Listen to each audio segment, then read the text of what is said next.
Hello boys and girls, welcome to BenchART. I'm for Classic, and for today what I wanted to show you off, it is FIFA 22 running on the Nvidia GT 740M, which should be equivalent to a GT 920M. And let's just cut the crap off and display the results to you. So I only tested the game with one single setting. I've tested with the minimum I could go, which is 720p low settings using DirectX 11, which is the default for this GPU inside the game.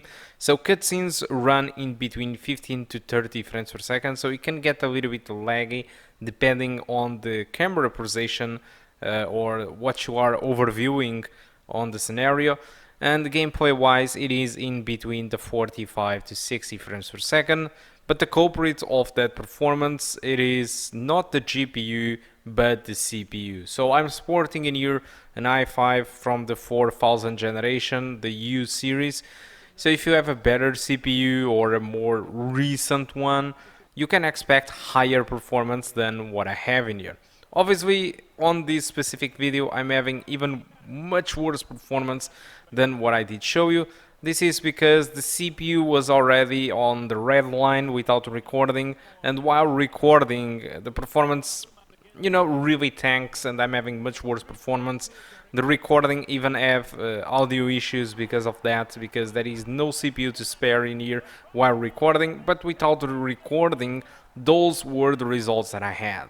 So the reality it is that comparing to FIFA 21, the FIFA 22 performs identically. So if you were already satisfied with the performance of FIFA 21, well, you will also be satisfied with FIFA 22 because it's essentially the same thing regarding performance. So now let's move on and talk a little bit about FIFA 22.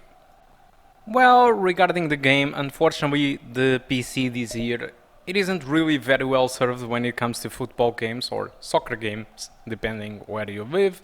So FIFA, unfortunately, it is still using the old gen version. This is the same version that it is running on the PS4 and also the Xbox One consoles.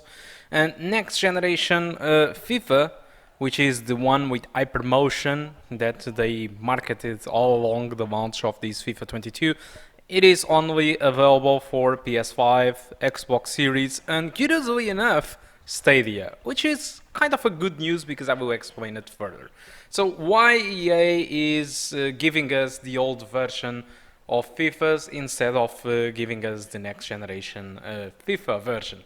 So it have been kind of an excuse for EA because every time there is a new console, EA always do this, which is the first years of the release of the new consoles, the PC version, it is always the old version instead of the newest one. Their excuse it's because they say that the majority of the people don't have PCs that match the PS5 and Xbox Series.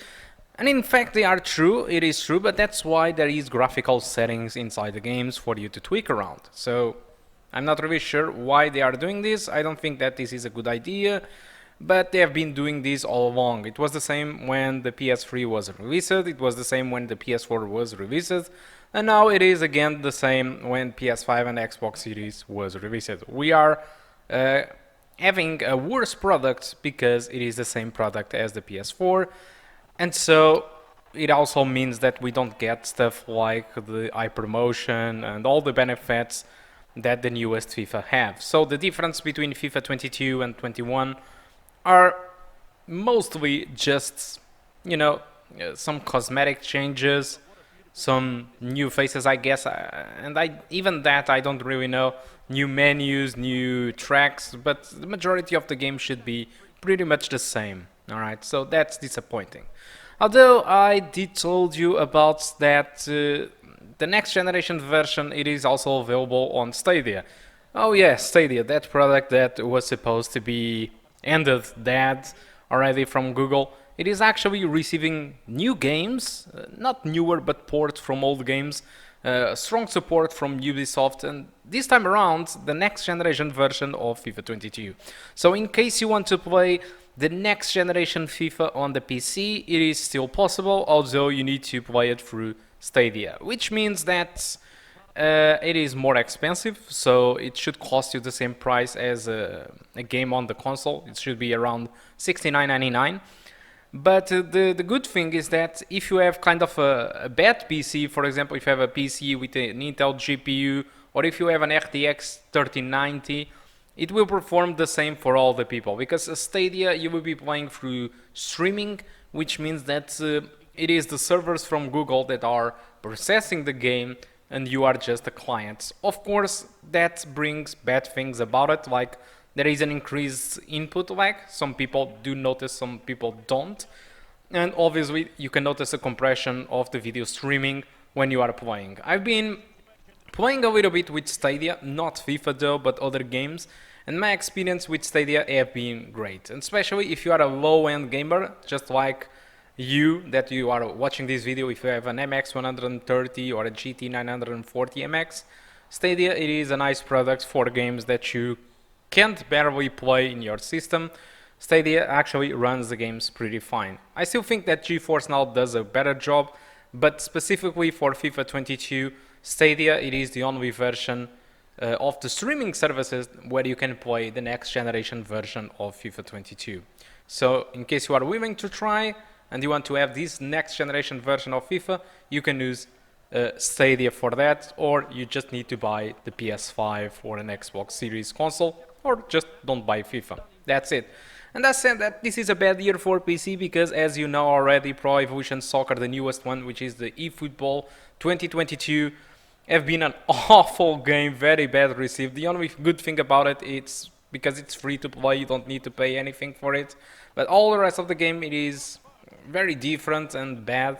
So it have been very bad received. So it's a dark year for soccer or football games on the PC, since we are stuck with this old version and the football is just simply bad, or at least most of the users don't really enjoy the game. So guys, I think that's all that I want to talk about FIFA 22. Hope you keep enjoying the rest of the video, and I do hope to see you soon. Goodbye. Well, there might well be scope for them to counter-attack here.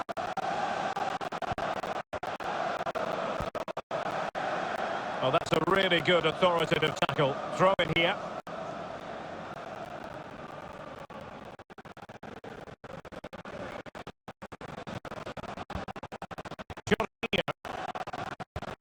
Chelsea have had so much possession, you can see, but without really creating enough chances. They've almost passed the ball for the sake of it.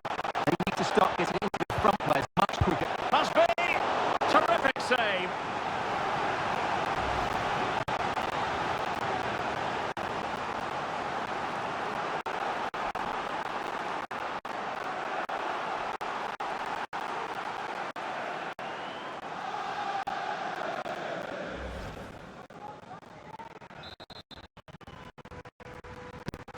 Over it comes.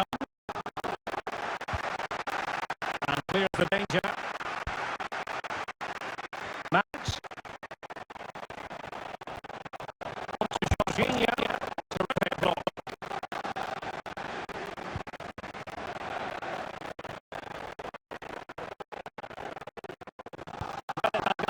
And intercepted.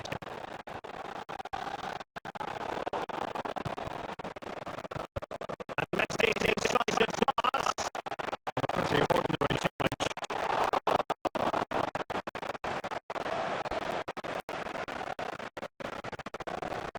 Chelsea move still flowing. Advantage to them. Lukaku. How can they counter clinically? Jorginho. Lukaku might fancy it, you know. Well, not cleared away completely. Now this could really lift spirits. And he read it really well. Fine save.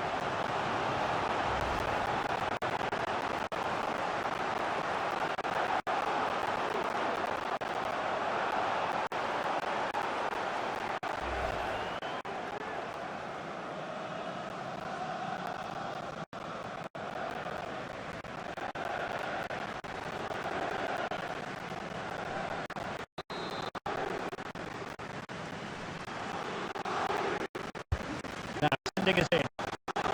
They haven't overcome all the difficulties. On and on he goes. up a cul-de-sac. The first half here comes to an end.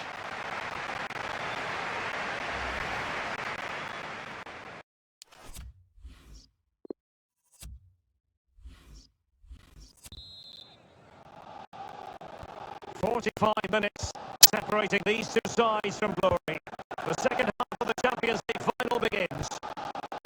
Jorginho. Conte now.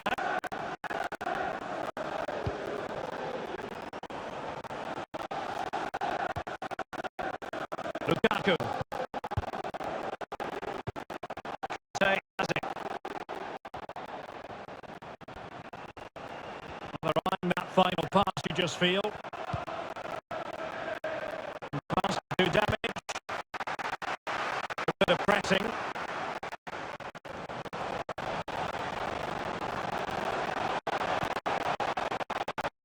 Might still be problematic. Well, good hands there from the keeper.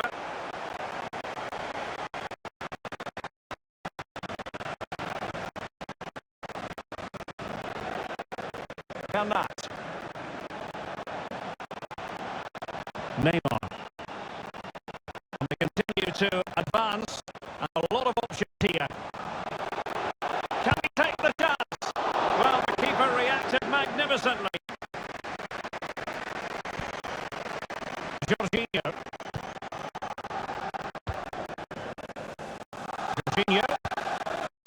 Romelu Lukaku now. This might be the perfect counter-attacking opportunity. Chilwell. Opportunity to deliver the cross.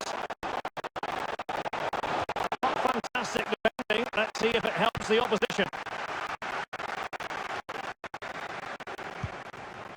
PSG, as you can see, have not enjoyed that much possession, but their attacking play has been really incisive. It's been a really good display from them so far.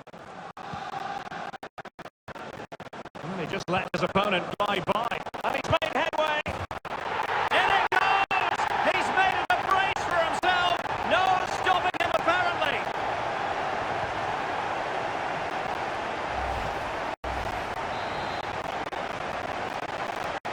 Is this going to be a thrashing? 3-0 now.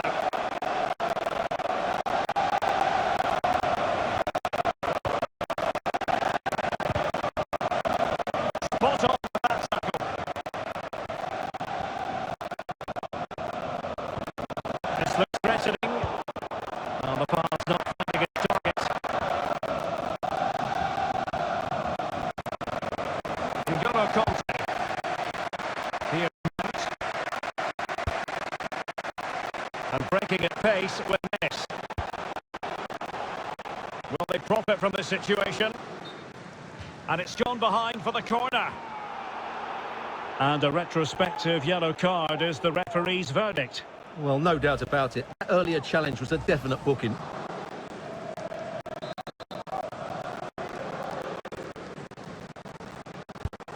Who can he pick out? Well, still an issue here. And problem solved now. Verratti. Neymar. On to Messi. 20 minutes to go. Mbappe. He's going forward well here, but nothing comes of it. Good defending it was.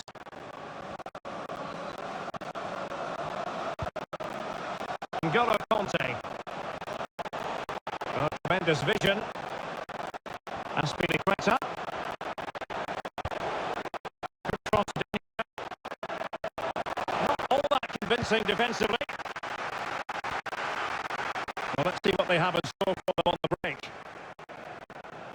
Will it be sufficiently imaginative? Well, nothing comes of it. It looked promising. He's found a pocket of space. Decided to come in from the flank. Mount. Chilwell. Just to finish. Determined defending.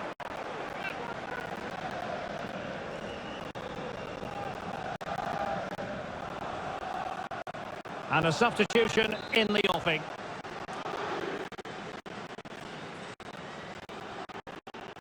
Well, the short corner routine.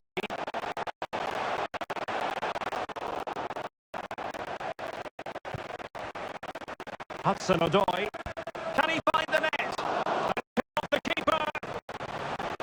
And the assistant referee has raised his flag. Offside.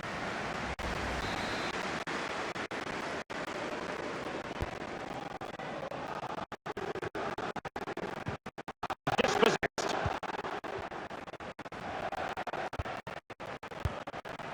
Well, 5 minutes remaining.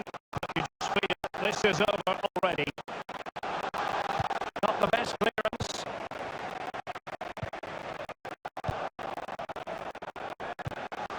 Lukaku.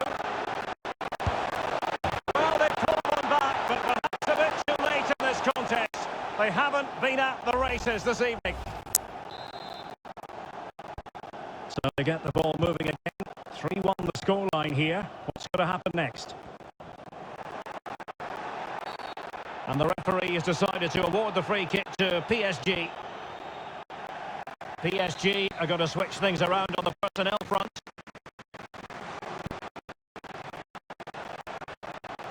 Ramos. Sergio Ramos. Fractionally offside.